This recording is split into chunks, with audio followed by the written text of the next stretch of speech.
कक्षा 10 most important question. यदि देख दिया है, यदि 65 और 117 के HCF को 65m माइनस 117 के रूप में व्यक्त किया जाए तो m का मान होगा। तो हम सबसे पहले 65 और 17 का अभाज्य गुणनखंड करते हैं। इसके बाद वो जो मान आएगा उसी में रख देंगे इसके बराबर। तो हल में लिखते हैं 65 और 117 का अभाज्य गुणनखंड। अभाज्य गुणनखंड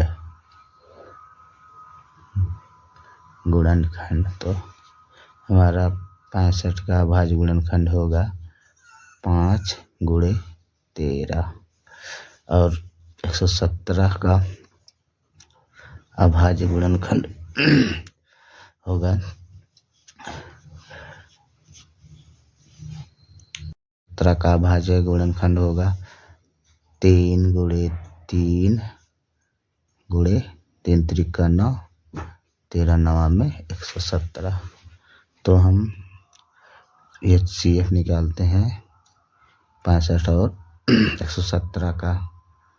65 और 117 का HCF निकालेंगे तो इसका HCF होगा 13। अब ये HCF इसके बराबर होगा। अतः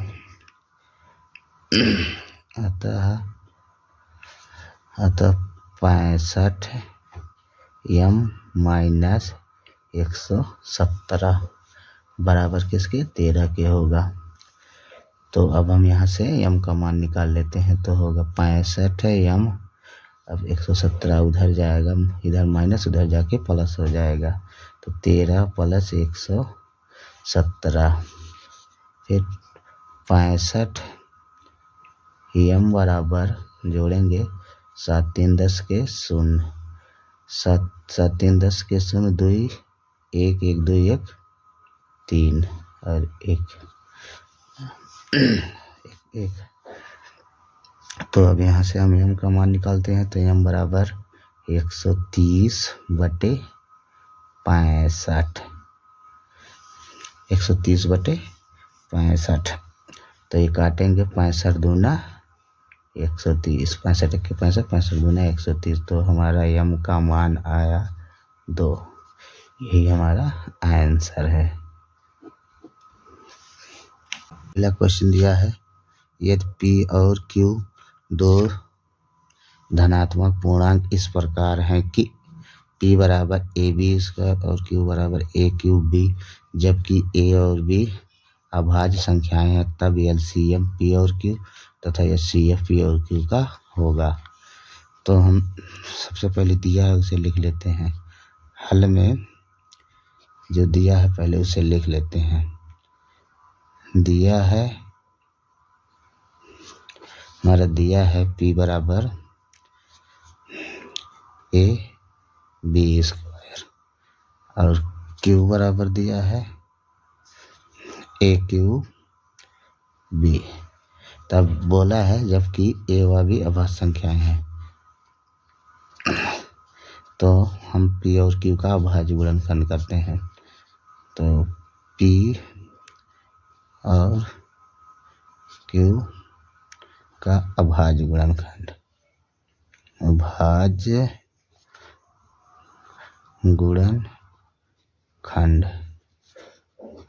गुणनखंड करते हैं। तो P बराबर होगा A × B × B तथा Q बराबर होगा, Q बराबर हमारा होगा कितना दिया A³ × B। तो A³ है तो मतलब A × A × A × B। ठीक, अब हम इससे पहले LCM निकालते हैं। HCF पहले निकालते हैं, HCF A P और Q का। तो अभाज्य गुणनखंड में जब ये HCF निकाला जाता है तो जो मिलता है, जो उभयनिष्ठ होता है दोनों गुणनखंड में, वही लिया जाता है। तो इसमें एक उभयनिष्ठ है इंटू बी है उभयनिष्ठ, और कुछ नहीं। तो हम इसे लिख सकते हैं ए बी तथा अब एलसीएम निकाल लेते हैं। एलसीएम पी और क्यू का एलसीएम में होता है जो उभयनिष्ठ होता है उसे एक बार लिखा जाता है, बाकी जो बचता है उसे फिर दोबारा लिखा जाता है। तो जो उभयनिष्ठ उसे लिख लेते हैं, हमारा ए उभयनिष्ठ है इंटू बी उभयनिष्ठ है, बाकी जो बचा है उसे लिख लेते हैं। यहाँ से एक बी बचा है और यहाँ से दो ए बचे हैं, ए क्रॉस ए।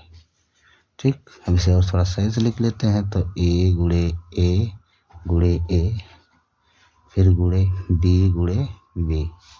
तो इसे हम घात के रूप में लिखेंगे तो 3 बार ए गुणे है तो ये इसका घात 3 हो जाएगा, और बी 2 बार है तो बी की घातें 2। यही हमारा आंसर, ये भी हमारा आंसर है। अगला क्वेश्चन दिया है, यदि ए बराबर 2 की घातें 2 गुणे 3 की घातें 3 गुणे 5 की घातें 4 और बी बराबर 2 की घातें 3 गुणे 3 की घातें 2 गुणे 5, तो ये CF ए और बी तथा LCM ए और बी का कितना होगा, यही हमको निकालना है। तो हम सबसे पहले ए बराबर लिख लेते हैं। हमारा ए बराबर दिया है 2 की घातें 2 गुणे 3 की घातें 3 गुणे 5 की घातें 4, और बी बराबर दिया है 2 की घातें 3 गुणे 3 की घातें 2 गुणे 5। तो देखिए हम इसे एलसीएम और एचसीएफ निकालना है। तो एचसीएफ में होता है, एचसीएफ निकालने के लिए हमारा होता है, हम जानते हैं कि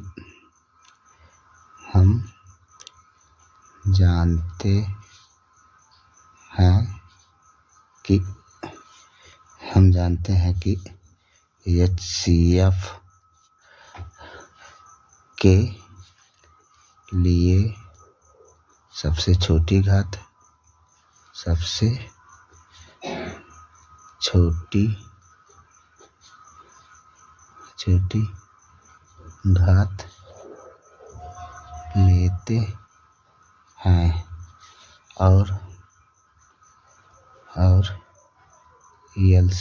हैं, और एलसीएम के लिए सबसे बड़ी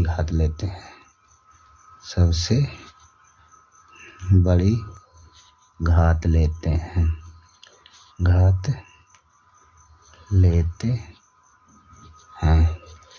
तो अब हम एचसीएफ तो निकालते हैं, एचसीएफ बराबर, तो इसमें से सबसे छोटी घात लेते हैं। तो इसमें से दो में 2 की घातें 2 है सबसे छोटी घात, और गुणे 3 की घातें 2 है, फिर 5 है। यही हमारा एचसीएफ हो गया। तथा अब यही हमारा आंसर है। तथा एलसीएम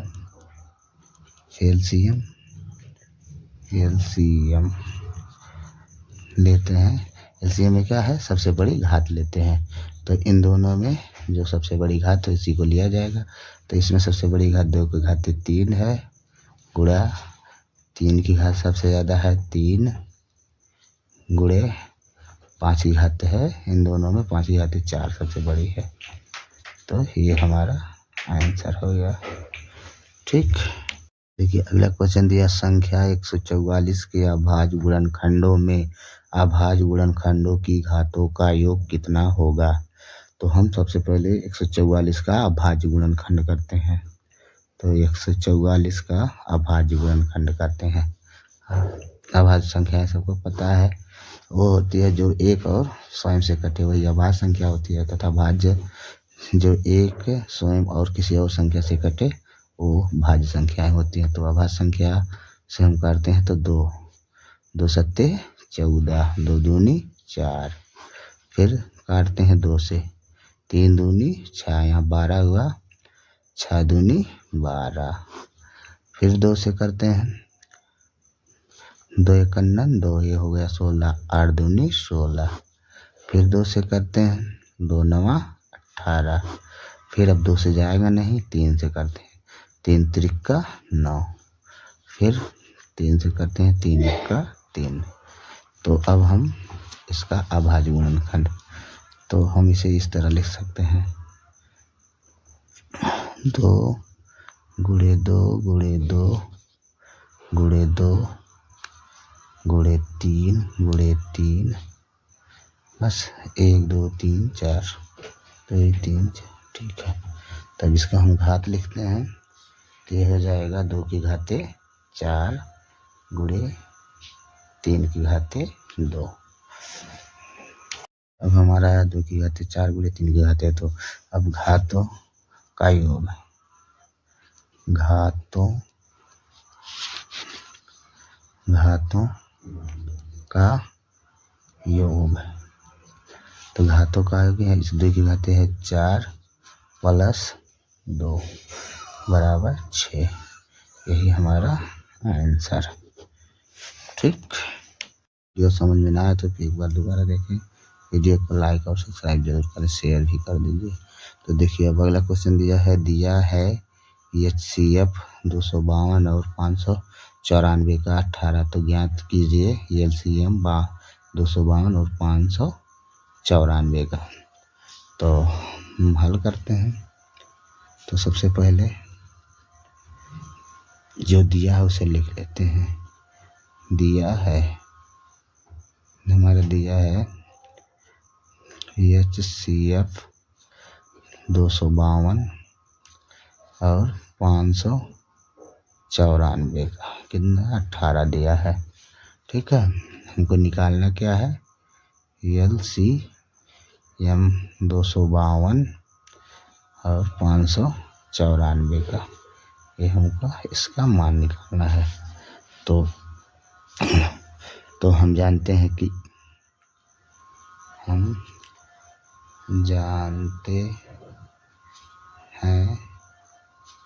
कि या इसे सूत्र समझो, तो LCM बराबर होता है, LCM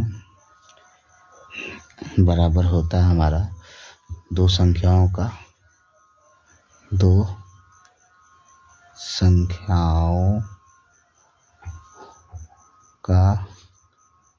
गुणनफल बटे HCF। तो हम LCM इसी सूत्र में रख के LCM निकालते हैं, तो LCM बराबर होगा, तो हमारी दो संख्याएं कौन कौन सी हैं, दो संख्याएं हमारे 252 और 594 हैं, तो इन दोनों का गुणनफल, तो 252 गुणे 594 बटे हमारा HCF दिया है 18। तो अब हम इसी को हल करते हैं, तो 18 तिया 54,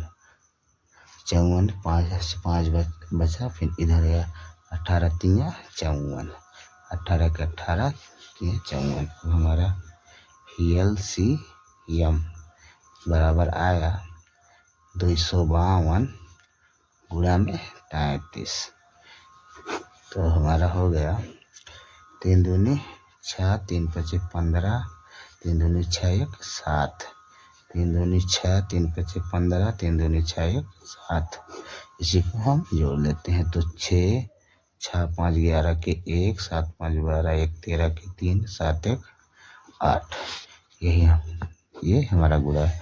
तो हम नीचे लिखेंगे, अतः इधर लिख देते हैं, अतः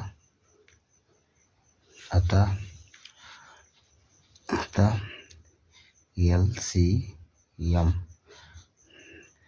252 और 594 का, ये हो जाएगा हमारा 8316, यही हमारा आंसर। ठीक है, अगर वीडियो के ना समझ में आए तो फिर दोबारा वीडियो को दोबारा देखें, वीडियो को लाइक करें, शेयर करें और सब्सक्राइब कीजिए। अगला क्वेश्चन दिया है, वह बड़ी से बड़ी संख्या जिससे 245 और 1037 को विभाजित करने पर प्रत्येक दशा में शेषफल 5 प्राप्त होता है होगी। तो हमको इसका कहने का मतलब ये है कि हमको ऐसी संख्या ज्ञात करना है जिसमें 245 और 1037 को भाग देने पर प्रत्येक स्थिति में हमारा शेषफल 5 बचे। तो इसे हम हल करते हैं।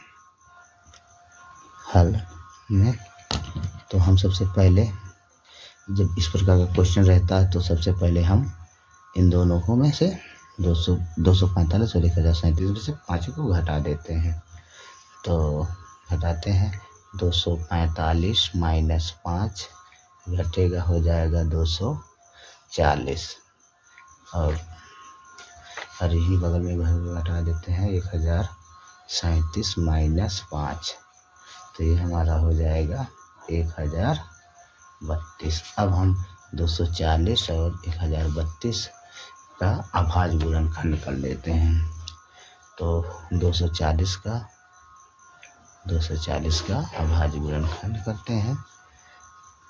तो 2 से करते हैं, 2 1 2, 2 दूनी 4, ठीक है। फिर 2 से करते हैं 6 दूनी 12, फिर 2 से करते हैं 2 तिहाई 6, फिर 2 से करते हैं 15 दूनी 30, फिर 2 से करते हैं 3 5 15, फिर 3 से करते हैं 3 5 15, फिर अब 5 1 का 5, ये हो गया। इसी प्रकार हम 1032 का अभाज्य गुणनखंड कर लेते हैं। 1032 का तो 2 से काटते हैं, 2 5 10, 2 1 2, 6 दूनी 12, फिर 2 से करते हैं 2 दूनी 4, 5 दूनी 4, तब एक चले 11 हुआ, 5 दूनी 10, फिर यहाँ एक हासिल गया 16 हुआ, तो 8 दूनी 16, फिर 2 से करते हैं 2 1 2, 2 दूनी 4, ये होगा 18, एक बच्चा इसमें शेष नहीं गया तो 18 हुआ, 9 दूनी 18। अब देखिए अब 2 से नहीं कटेगा तो 3 से चेक करते हैं, तो 3 चौक 12, 3 तिरिका 9, फिर अब देखिए 43 किसी का 43 अभाज्य संख्या, इसका कोई गुणन करना, तो ये 43 1 के 43, ठीक है, अभाज्य गुणनखंड हो गया। और जब भी वह बड़ी से बड़ी संख्या कहेगा तो हम इसका HCF निकालते हैं। तो HCF निकालते तो हम इसको अतः लिखेंगे, अतः 240 का अभाज्य गुणनखंड कितना होगा, 240 का 2 गुणे 2 गुणे 2 गुणे 2, 1 2 3 4, 4 बार 2 आया है, एक बार 3 आया है और एक बार 5 आया है। इसी प्रकार 1032 का कर लेते हैं। 1032 का गुणनखंड करते हैं तो इसका आएगा 3 बार 2 आया है, 2 गुणे 2 गुणे 2, एक बार 3 आया है गुणे 3, एक बार 43 आया है गुणे 43, ठीक है। अब जब भी वह बड़ी से बड़ी संख्या पूछेगा तो हम HCF ही निकालेंगे। तो HCF कितने का, 240 और 1032 का। तो HCF हमारा, HCF सबको पता है, जो मिलता है, जो उभयनिष्ठ होता है दोनों संख्याओं के गुणनखंड, अभाज्य गुणनखंड में जो उभयनिष्ठ होता है उसी को लिया जाता है। तो 2 हमारा हो गया, फिर यहाँ 2 कॉमन है, फिर यहाँ 2 कॉमन है, इसके बाद एक 3 भी कॉमन है, इसका हो जाएगा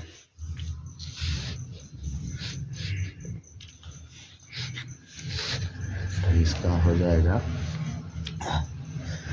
2 को 2, 2 दूनी 4, दूनी 8, 8 3 है हमारा, ये सॉरी ये 3 है हमारा, 2 को 2, 2 दूनी 4, तो यहाँ 12, 2 को 2, 2 दूनी 4, 2 दूनी 8, तिरिक 24। तो हम लिखेंगे अतः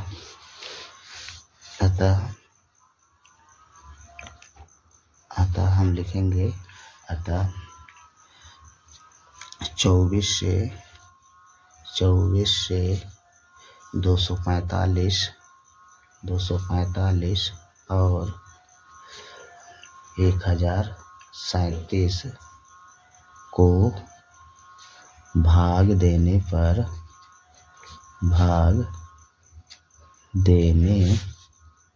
पर शेषफल 5 बचेगा। यही हमारा आंसर है। क्वेश्चन दिया है, वह छोटी से छोटी संख्या जिसके 35, 56 और 91 से विभाजित करने पर प्रत्येक दशा में 7 शेषफल होगा। तो इस प्रकार के क्वेश्चन को जब भी छोटी से छोटी पूछेगा तो हम एलसीएम निकालेंगे, और जब भी बड़ी से बड़ी पूछेगा तो उसका हम एचसीएफ निकालते हैं। तो हल में लिखते हैं। हल में तो सबसे पहले हम 35, 56 और 91 का अभाज्य गुणनखंड कर लेते हैं। तो हम लिखते हैं 35, 56 और 91 का अभाज्य गुणनखंड।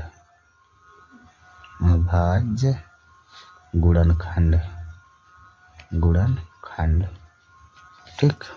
तो 35 का हमारा अभाज्य गुणनखंड होगा 5 सत्ते 35, 5 गुणे 7। 56 का होगा हमारा अभाज्य गुणनखंड 2 को 2, 2 दूनी 4, 2 दूनी 8, 8 सत्ते 56। और 91 का हमारा अभाज्य गुणनखंड हो जाएगा 7 गुणे 13। तो हम 35, 56 और 91 का अभाज्य गुणनखंड कर लिए हैं। अब हम इसका एलसीएम निकालेंगे। तो एलसीएम 35, 56 और 91 का। तो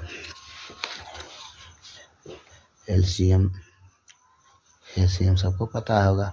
एलसीएम वही लिया जाता है जो इन संख्याओं में उभयनिष्ठ है, उसे एक बार लिखते हैं तथा जो बचेगा उसे फिर लिखते हैं। तो हम जो कॉमन है उसे पहले ले लेते, तो हमारा 7 कॉमन है गुणे, और कुछ भी नहीं कॉमन है, बाकी सब संख्याओं को एक तरफ से लिख देते हैं। तो 5 हो जाएगा। फिर इसमें 3 बार 2 आया है, 2 गुणे 2 गुणे 2, और इसमें से 13 बचा है गुणे 13।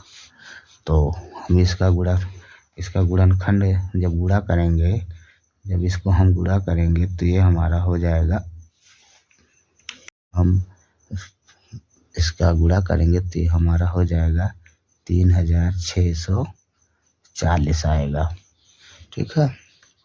अब देखिए, अब कहा है प्रत्येक दशा में शेषफल 7 बचे, तो हम इसमें 7 ऐड कर देंगे। तो 3640 में 7 ऐड कर देंगे तो ये हमारा हो जाएगा 3647।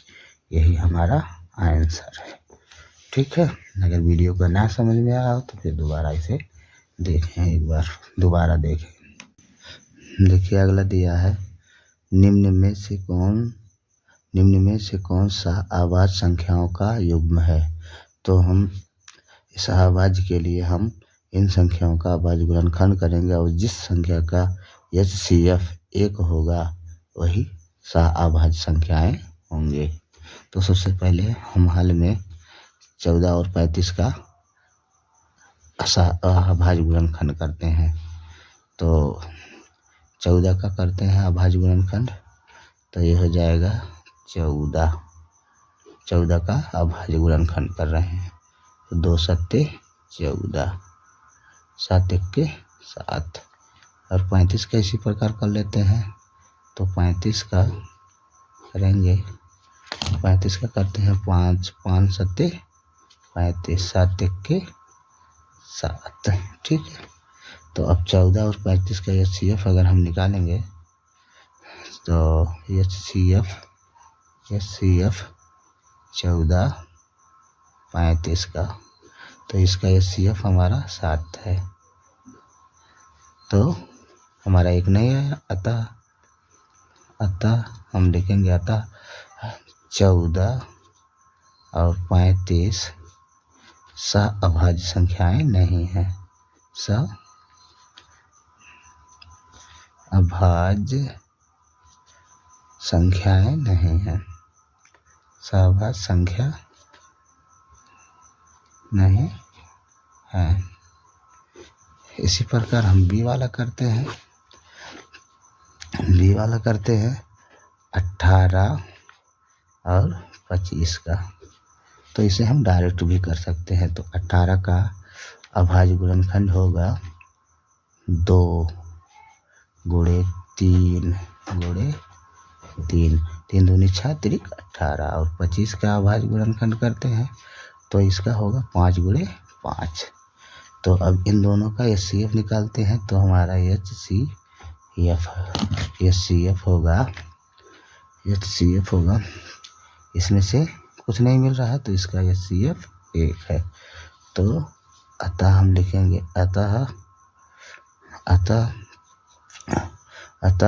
18 और 25 सअभाज्य संख्याएं हैं, सअभाज्य संख्याएं हैं, सअभाज्य संख्या। ठीक है, अब इसी प्रकार हम इसका निकाल लेते हैं सी वाले का। सी कितना है? 31 और 93। तो 31 का अभाज्य गुणनखंड 31 है, 31 का अभाज्य गुणनखंड 1 ही होगा, मतलब 31 का 31 होता है।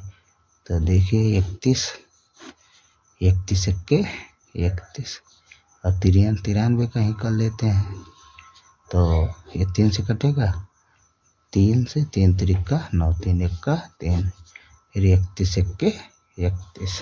अब इन दोनों संख्याओं का HCF निकाल लेते हैं। तो अब इन दोनों संख्याओं का HCF हमारा हो जाएगा HCF।